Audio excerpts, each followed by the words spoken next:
অসমৰ লৰাই ড্ৰোন বনাইছে, অসমৰ লৰাই ড্ৰোন বনাই পেলাই ইণ্ডিয়ান আৰ্মিক বিক্ৰী কৰিছে।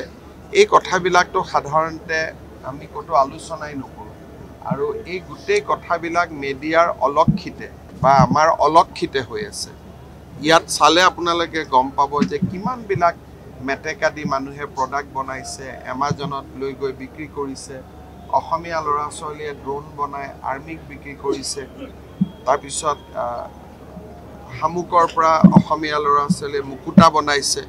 এই গোটেই কথাবিলাক যেতিয়া আমি দেখা পাম, চাম, আমিও উৎসাহী হ'ম আৰু মই আপোনালোকৰ জৰিয়তে আজি আৰু কালি এই যিখন আমাৰ প্ৰদৰ্শনী এইখন চাবৰ বাবে বিশেষকৈ অসমৰ যুৱক যুৱতীসকলক আহ্বান জনাম। স্যাৰ, আপুনি দুশখনতকৈ অধিক ষ্টল চালে।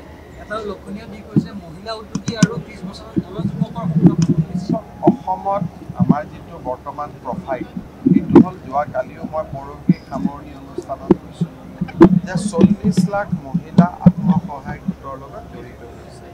তেওঁলোকে কিবা নহয় কিবা বস্তু প্ৰডাক্ট কৰিছে। গতিকে মহিলা উদ্যোগী আমাৰ আৰু ডেকা ল'ৰা ছোৱালীৰ মাজত ষ্টাৰ্টআপৰ এটা মুভমেণ্ট আৰম্ভ হৈছে। গতিকে মই ভাবোঁ যে অসমৰ ভৱিষ্যত যথেষ্ট উজ্জ্বল।